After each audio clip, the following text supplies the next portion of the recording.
Muse Christmas 2024 kwamhando akauya. Inini ndandiripo, mwana wanga aripo mukomana, tete anga aripo, maikuru anga aripo. Vekomhando vakataura izvavanoda.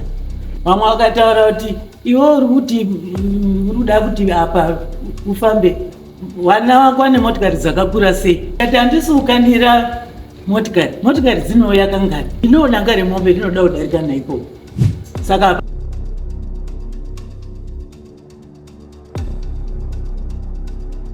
Chakale chokwadi chakara chokwadi ndikanyika chabatwa nemukuru mwari anombatsiwa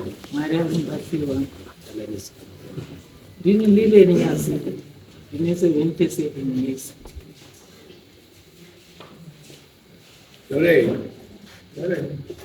Inini ndiri kunetsana muzukuru wekwamhando. Muzukuru wekwamhando wakauya kogara kudhuze nemunda wangu.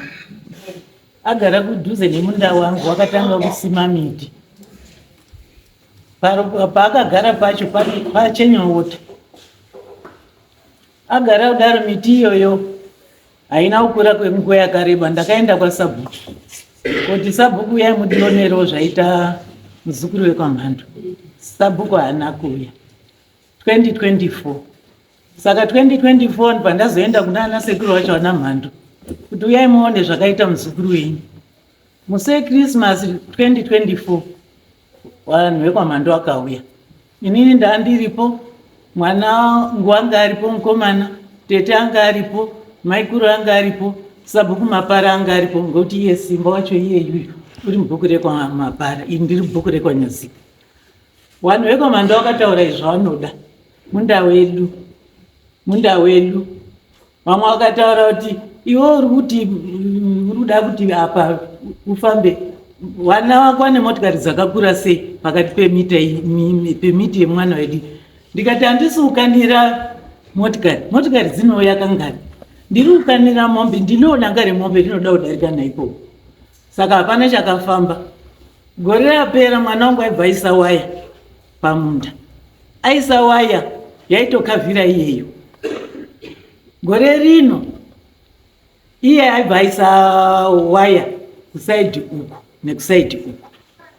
Paaisa kusaidhi uku kwataidarika nako kuwota cheni. Sabhuku akaenda pari akati mhandu waya yako ngaienzana nedze wangu, kutaura yangu neiriwo pazasi. Asi iye haana kuita saizvozvo. Vakaita zvake. Aita zvake kudarozvo. Sabhuku akataurirwa kuzi iwewe urunditi ndisaise waya yangu apa, asi watumwa ngewane motikari. Ipo pavakandibata. Pandibata ndakabva ndafunga kuti inini handichafambi ngenzira yake. Ndakubvisa waya yangu ndiise mumunda. Then ndosofamba nekondi rangu kuenda nemwovha. Ndakabvisa waya yangu ikaenda apa. Iye aibva atengawo yake. Atengawo yake waya wakabvaisa munda mangu. Kutodarika mami newaya yangu kwakuisa munda mangu. Asi ipopo ndakaenda kuna sabhuku mapara. Sabhuku mapara akauya akataurawo naye akati nditaurire migano yenyu kuti yakafamba sei. Ndikati inini wana tete varipo, kondi iriri rese ndini ndaiklina nekumusoro. Saka sabhuku mapara akati handazvizwa. Ndipo ndazoenda kuna sabhuku wangu Nyasika. Sabhuku wangu Nyasika wakauya. Ndikati onai zvaita mwana izvi. Zvikazi aiwa haifanira kuisa waya yake munda mangu. Ndiyo dambudziko tiri kunesana nemuzukuru wekwamhando. Asi ndakamuti bvisa. Paakapedzesa wakatanga kuisa waya yake iri sandi. Chipiri bva yapera. Ndakafambawo nepaanga aisa waya hapachafambiki. Waya dzabatana. Ndakamutaura kuti baba washai waya yako bvisa. Hapana chiri kufamba kusvikira izvozvo. Alright. Baba washai.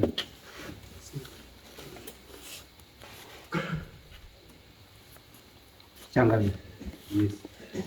Naizwa nyaya tunatumbuya. Oh. Utawa chakati wajira.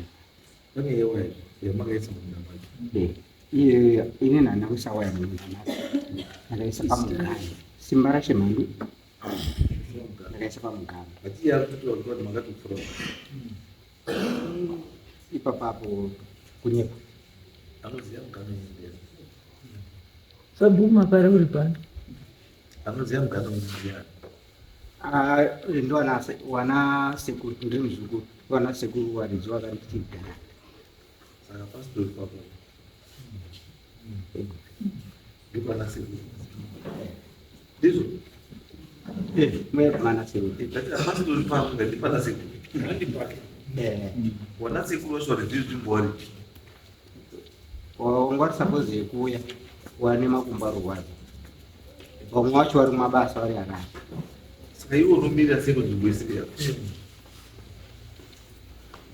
Ndio ile utakula siku njia kuti auye pana papa ukure tiwo ushukuru kare zvakanaka vaida utakula siku njia zvinhu zvangoitika kuti yazoita yechokuchoku vana sekuru vakanga vakati tinochaya paeaster saka yabva pairos saka yabva yazongoita chokuchoku saka muri kuona ndiri mberi wakaisa waya awakaisa waya ndi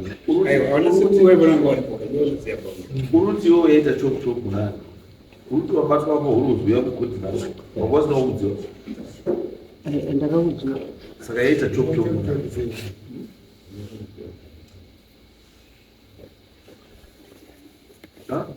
apo ndakataurawo nasekuru vakanga vati tichauya tozvigadzirisa pairos Batika wawachaurira ona siku kwanira. ndakavataurira Wakadara na basa.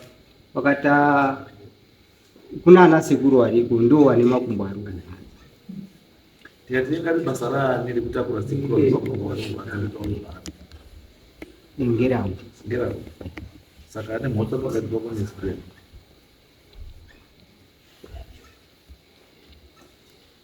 andi Ndiwe. Apo voenda kuisa fenzi. Ode wakamira ona siku paunoziya paheroes. Ayo. Kuti mugano uya ode wakangotenga fenzi yako, uchengeta fenzi yako. Mana siku uya ukasa. Wotaura kuti mugano muzukuru mugano uri papi. Wozozongoita zvinhu muri mauzivi. Kutaura kwaita ura nzota uzivi. Ebhuzo wataura pasi pako. Ndipana sikuru ndo wakatokuti ugara. wakanga wakandiratidza mugaro paroti yaita chokuchoku asi iye wakuisa fenzi yake chokuchoku ayo ona sekuru wakudzikirirwa ndiani Buya wakitaura kuti iwo ngati kwene mgano. Sasa Wakabva wakapinda pamgano chain wakazokazo. Hadi Kupinda mugano mabuya wati. chain water and chain water no means link alright haipedzi handi apo panofamba nemunhu wese nemombe nesirei nezvikochikari nei nei saka musapa chiwe ukaisa miti yako ipapo ndeyecommunity was that part of Wozoreri right now. Dambudziko ratinaro izvizvi. Tikada kuti titumiwa nezvozvizvi. Kuti anotaura nenyaya yemugano. Anotaura nenyaya yemugano ndiani bvudzi wauziva. Saka anoziva mugano ndiani. oti mhandi ndio wana sekuru Saka vana sikuru toita sei kuti wauziva.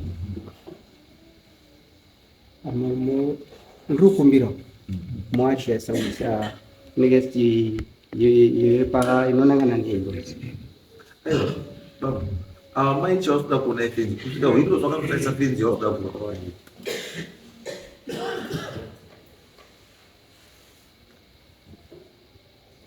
ndikuzogadzirisa kuti ndaichiiswa ndezvanana sekuru asi waya yadi yakaziswa alright Saka tikuti isusu kana zvaigona kuita handikasekuru aripo umwe anoziva anorwadziwa nemakumbo aripo waripo wakomana mukuita rikomava saka takuti mando ingai muri panzvimbo apo asi woita make sure kuti sekuru makumbo eyo anoziva mugano anofana kungarichipa fana kungari ndizvo saka mbuya sabhuku nyazika mapara nemi naye wana sekuru vari vanofana kunge vari pamusvemani Zvakanaka changa. wouya pamuda ipapo uona nandini mubvunzo mugano uyu istorm drainage ndiwo mugano wayo ndo nandini mubvunzo kuti ningotaura kudani unoziva zvimuya muya zvinobanga kubanga unoziva zvinotsvaga varumewo saka sangane pamudeko msema zvakanaka. nguwa iyi